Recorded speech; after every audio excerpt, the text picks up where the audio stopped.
Der Jahrwochentheorie nach meint man, dass die Wiederkunft Jesu und die Rettung Israels und somit auch die volle Zahl aller Heiligen, von welcher Paulus in Römer Kapitel 11, Vers 25 bis Vers 26 sprach, mit dem Ende der letzten, daher der 70. Woche eintrifft, weil man glaubt, dass sich die 70. Woche aus Daniel Kapitel 9, Vers 24 bis Vers 27 bis zum Ende der Endzeit und somit bis zur Wiederkunft Jesu erstreckt.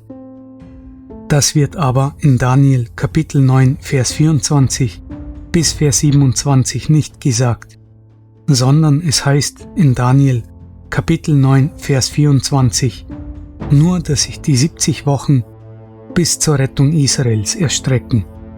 In Daniel Kapitel 9, Vers 26 nur, dass der Krieg, welcher bis zum Ende dauert, in der 70. Woche beginnt, und in Daniel Kapitel 9, Vers 27 nur, dass der Antichrist in der letzten Woche aufgestellt wird. Es heißt nicht, dass diese Woche sich bis zur Wiederkunft Jesu erstreckt. Außerdem kommt das Reich Gottes schon in Offenbarung Kapitel 11, Vers 15 zustande, welches die Heiligen Gottes sind, und dieses ist erst mit der vollen Zahl aller Heiligen komplett. Deshalb muss in Offenbarung Kapitel 11, Vers 15 von der vollen Zahl aller Heiligen die Rede sein. Was auch verdeutlicht, dass die Rettung Israels nicht erst bei der Wiederkunft Jesu eintreffen kann.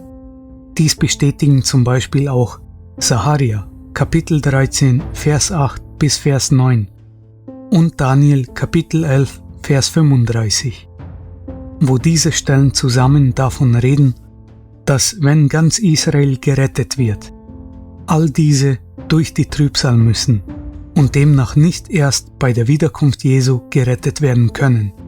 Genauer gesagt beginnt der Antichrist alle Heiligen, nachdem die volle Zahl aller Heiligen eingegangen ist, zu verfolgen.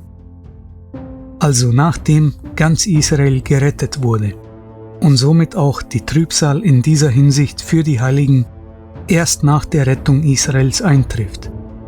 Wie es auch Sacharja Kapitel 13, Vers 8 bis Vers 9 deutlich macht, dass ganz Israel zuerst gerettet wird und dann durchs Feuer geschickt wird.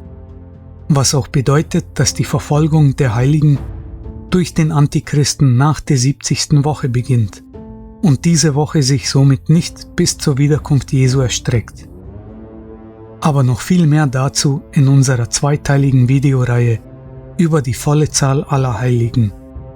Besonders der zweite Teil dieser Videoreihe trifft auf dieses Video zu. Ebenfalls erklärt unser Video über die wichtige Rolle der zwei Zeugen Gottes, dass die Rettung Israels eintreffen muss, bevor der Antichrist die Heiligen beginnt zu verfolgen. Und warum dieser Zeitpunkt, gleich nachdem Gott die zwei Zeugen in den Himmel zu sich holt, eintreffen muss. Alle nötigen Videos zu diesem Thema sind über Links in der Videobeschreibung zu finden.